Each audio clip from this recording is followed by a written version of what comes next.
Good morning, students. Welcome to MD500, Globalization, the Poor, and Christian Mission.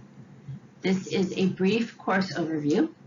All the material that I'm telling you in this course overview is in your syllabus or in the Getting Started section in Canvas, but I always like to give it to students in different ways because people learn in different ways. Some of us are visual, some of us are audio, so let me just quickly go over it.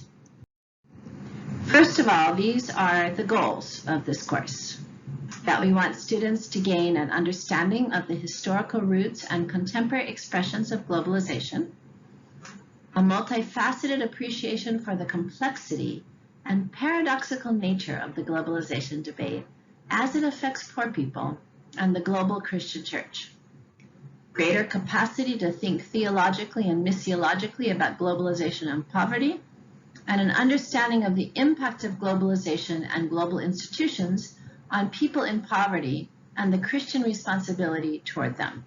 So if we sum all this up, what I want you to get out of the course by the end is the answer, your answer to the question, how can and should the church respond to globalization? So the structure of the course. The first half of the course, the first 5 weeks, we're going to focus on globalization. We're going to focus on 3 dimensions of globalization: economic, political, and cultural. Now, these are very complicated. So this is an introduction, really, but I hope to introduce the topics in a way that allows you to go deeper if you choose. So the second half, we're focusing on the call of the church in response. So we have a week on the overall mission of the church in relationship to globalization, a week on the response to the poor, to peacemaking, and to the healing of the modern sickness of the soul. Now, the core text for this course is Engaging Globalization by Dr. Bryant Myers, who was the professor who developed this course, although I have adapted it in many ways. But you will also have access to a very wide, diverse, global range of voices because these issues are enormously controversial. So, for example, in the first week, you will read a little book that gives you an overall introduction to globalization. You will read some of Engaging Globalization, and you will read a collage of just 2 pages from different sources, just so you can get a sense of how differently people see these issues. There will be, I'm trying to make this happen, students, I actually need your help, is I really want to do an initial synchronized session by time zone. I'm going to make it convenient for you, sometime within the first 2 weeks with small groups that include hopefully every single student in at least one session so that we can get to know each other a little bit and you can get to know each other and we can get to know you. Jennifer and I. Jennifer is the TA. Because this is a very large class and I really do care about the learning of each of you, not just all of you in general. So there will be those after that the class is completely asynchronized, but I do make myself available for cyberspace office hours every other week. And we alternate between 7 in the morning Pacific time and 7 in the evening Pacific time. And that is just an hour for you to come on, to bring any questions that you have, anything you want to discuss. I call it pan dulce in my office without the pan dulce because pan dulce is Mexican sweet bread, and that's what I would give you if you were in my office. So being as we're in the cyberspace, pan dulce without the pan dulce. But you do not need to participate in any of these sessions, but they are all available to you if you want. We have a weekly post due Wednesday night. Now, I'm only going to say this once. I feel like my mom. I'm only going to say this once. But if I don't get it by Thursday night, you get points subtracted. Because what I really want is for you to respond to each other in this asynchronous conversation. And if the others do not have your initial post in time, they will not be able to respond to you effectively. So it's really an important part of your learning. I really want to see it Wednesday night by midnight. That's the due date. But I will subtract points if it's not there by Thursday night at midnight. So then 2 comments, substantive comments by Saturday night at midnight. And I will again subtract points if I don't get it by then. 3 reflection papers, 750 words each, and then your directed learning assignment. I think it's DLA, directed learning, I think it's assignment, and signature assignment, which is that you will study an organization. So you have to start working on this at the beginning of the quarter in order to get it done, because you have to get someone from an organization that will talk to you.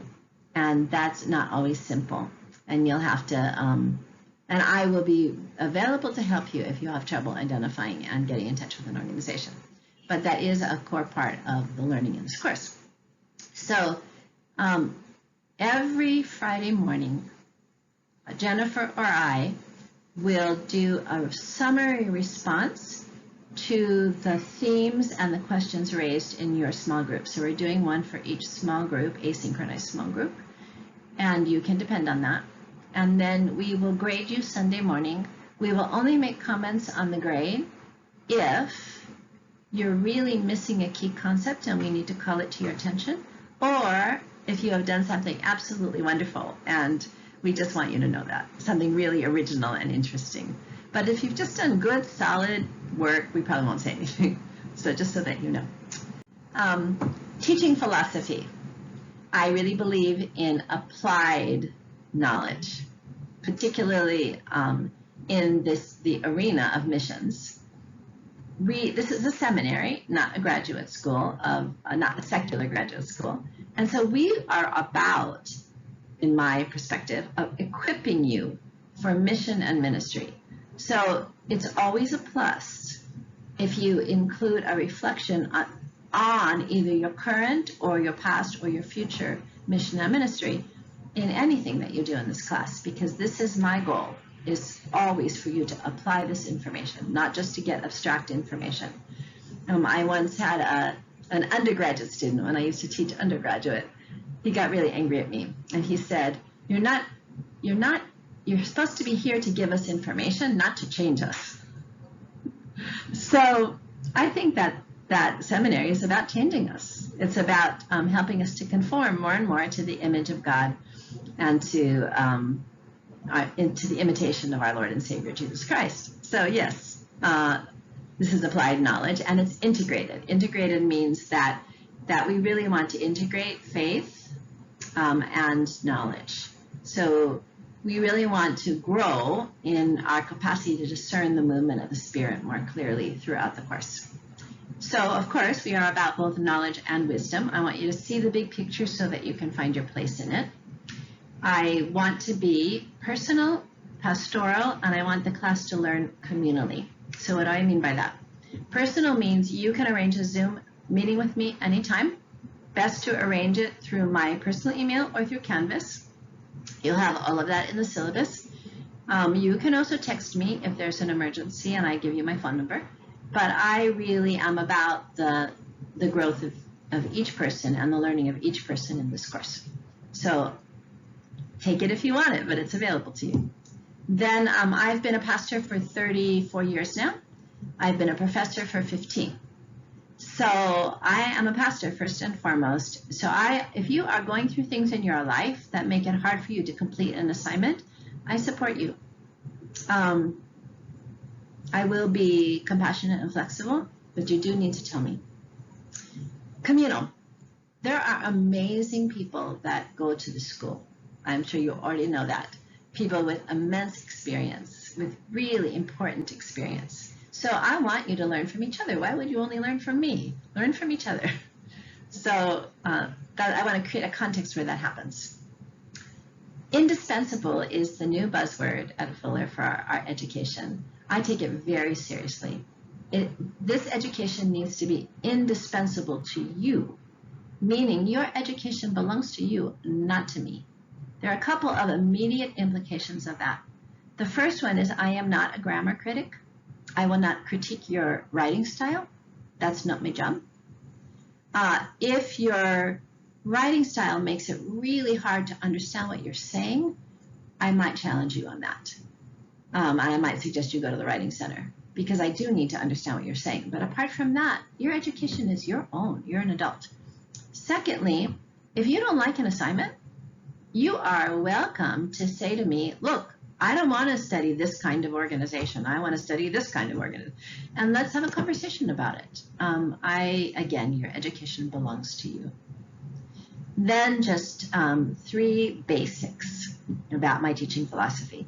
The first one is I work really hard on the assignments. Everybody does who teaches at Fuller. But that means it's really important for you to follow instructions. Read the instructions. If you don't understand them, ask questions. And if you don't want to follow them, going back to the point before, let me know. And let me know why not. And we can talk about it. Secondly, always ask questions. And if you need help, ask for help. I had a tragic thing happen in a recent course where there was a particular organization that one student wanted to study, and he couldn't get in touch with them. He didn't tell me.